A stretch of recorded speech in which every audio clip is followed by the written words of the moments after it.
Utaepuka kuweka coolant na matakataka kama utaweka coolant kwenye gari katika njia ambayo ni proper.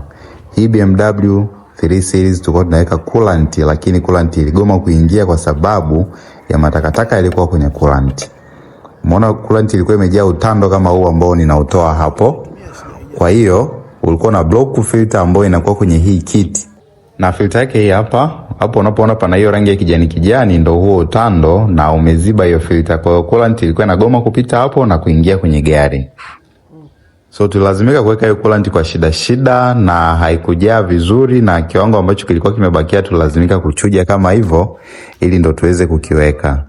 Na hapa ndo tulikuwa tunamalizia kuweka kile kiwango ambacho ndo kilikuwa kimebakia ili iweze kujaa hapo.